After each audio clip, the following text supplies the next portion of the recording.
आज हम लोग हमारा प्रवेश पाठ की हमारी पहचान हमारा परिवार पाठ्य को पढ़ेंगे। चित्र को देखिए। परिवार एक है, परिवार दो।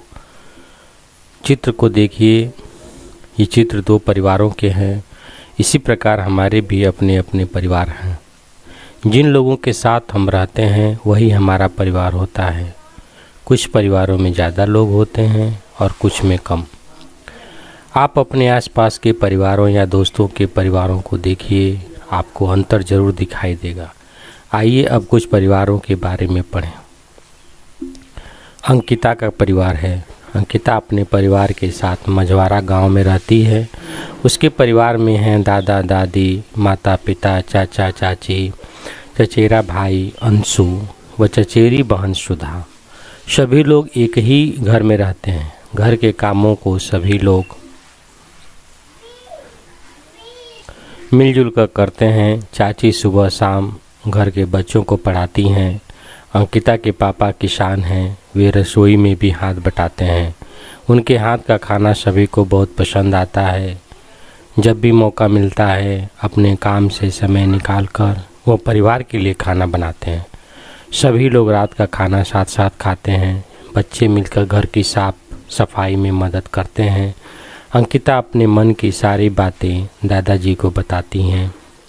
दादा दादी बच्चों को कहानियाँ वो परिवार के पुराने किस्से सुनाते हैं। सभी लोग मिलकर त्यौहार मनाते हैं। जन्मदिन, विवाह या अन्य अवसर पर रिश्तेदारों के घर भी जाते हैं।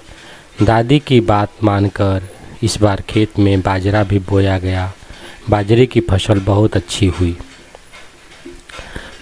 कर एक चर्चा करिए। अंकिता के परिवार में कौन कौन है, आप लोग बताइए। अब अंकिता के परिवार में कौन कौन है।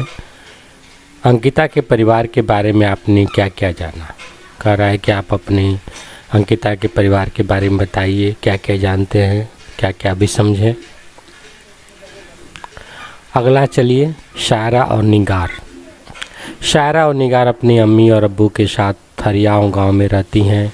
शायरा की माँ शिक्षिका है और अब्बू की कपड़े की दुकान है। दोनों प्रतिदिन स्कूल जाती हैं। पढ़ाई करके शाम को दोनों बाहर खेलने जाती हैं। खेलते समय शायरा निगार का पूरा ध्यान रखती है। अब्बू के घर लौटने पर सभी दिन भर की बातें करते हैं। रात में साथ साथ खाना खाते हैं। घर के कामों में सभी एक दूसरे का हाथ बटाते हैं।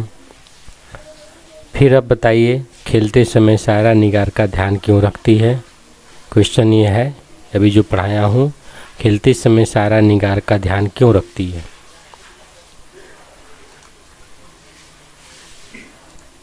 अगला है तरह तरह के परिवार।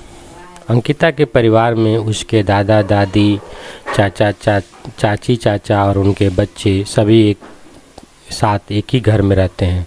अंकिता का परिवार संयुक्त परिवार है।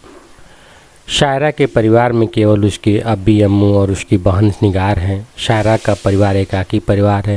यहाँ पर देखिए दो क्वेश्चन बन रहा है, संयुक्त परिवार और एकाकी परिवार। संयुक्त परिवार में दादा दादी, चाचा चाची, भाई बहन सब मिलकर एक साथ रहते हैं और एकाकी परिवार में केवल भाई बहन रहते हैं, अब्बू अम्मी और भाई बहन। यहाँ पर वही चीज़ है। संयुक्त परिवार में दादा दादी, माता पिता, चाचा चाची, ताऊ ताई और उनके बच्चे एक साथ एक घर में रहते हैं। अगला है देखिए, संयुक्त परिवार और एकाकी परिवार। संयुक्त परिवार क्या है और एकाकी परिवार में क्या होता है, दोनों बताया गया है। संयुक्त परिवार में लोगों की संख्या ज़्यादा होती है। संयुक्त परिवार में माता पिता के साथ दादा दादी, दादा, चाचा चाची, ताऊ ताई और उनके बच्चे होते हैं। सभी एक साथ एक ही घर में रहते हैं। एकाकी परिवार में क्या होता है, एकाकी परिवार में कम लोग होते हैं। एकाकी परिवार में माता पिता और उनके बच्चे होते हैं। अगला कह रहा है कि अब इस पर क्वेश्चन बनता है, हम परिवार में क्यों रहते हैं, आप उत्तर बताइए। अगर हमें हमेशा अकेले रहना पड़े तो हमें कैसा लगेगा। कैसा लगेगा आपको, अच्छा नहीं लगेगा। अगला क्वेश्चन टॉपिक है हमारी पहचान हमारा परिवार। हम सभी अपने अपने परिवार से जुड़े हुए हैं। परिवार में रहकर हमारी ज़रूरतें पूरी होती हैं। सभी एक दूसरे से स्नेह करते हैं। परेशानी के समय एक दूसरे की सहायता करते हैं। परिवार के लोग हर प्रकार से हमारी सुरक्षा करते हैं। परिवार के लोगों से हम सीखते हैं, एक दूसरे की सलाह से काम करते हैं, मिलजुल कर घर के काम निपटाते हैं, त्यौहार मनाते हैं। परिवार से हमें पहचान मिलती है। हमारे परिवार की तरह आसपास कई परिवार होते हैं। इन्हीं परिवारों से मिलकर हमारा समाज बनता है। कह रहा है अगला, देखिए टॉपिक नीचे यह दिया गया है कि हमें परिवार में क्या करना चाहिए और क्या नहीं करना चाहिए। पढ़िए, समझिए, अपनी बातें भी जोड़िए। परिवार में हमें क्या करना चाहिए, तो क्या करना चाहिए? एक दूसरे का आदर, सभी की बातें सुनना व समझना, किसी के बीमार होने पर उसकी देखभाल, एक दूसरे के साथ विनम्रता का व्यवहार, परिवार के लोगों के कामों में सहयोग, ये काम हमें करना चाहिए। क्या नहीं करना चाहिए? बिना बताए कहीं नहीं चले जाना, इधर उधर का सामान बिखराना, बुजुर्गों की ज़रूरतों का ध्यान न रखना, घर के कामों में सहयोग न करना, जो लोग देख सुन नहीं सकते उनकी ज़रूरतों का ध्यान न रखना, ये काम हमें नहीं करना चाहिए। अब हम देखेंगे प्रश्न उत्तर जो दिए गए हैं क्या हैं। परिवार से आप क्या समझते हैं? अभी बताया गया है, उसको लिख लीजिएगा। परिवार हमारे लिए क्यों महत्वपूर्ण है? दूसरा क्वेश्चन है, हमें अपने परिवार के लिए क्या क्या करना चाहिए? ये तीसरा क्वेश्चन है। अगला एक और यहाँ पर दिया है, संयुक्त परिवार, एकाकी परिवार क्या है? इसके बारे में आप लोग डिस्क्रिप्शन अपना वर्णन लिखिएगा, किताब से ढूंढ भी सकते हैं। इस प्रकार यह चैप्टर समाप्त हुआ। धन्यवाद।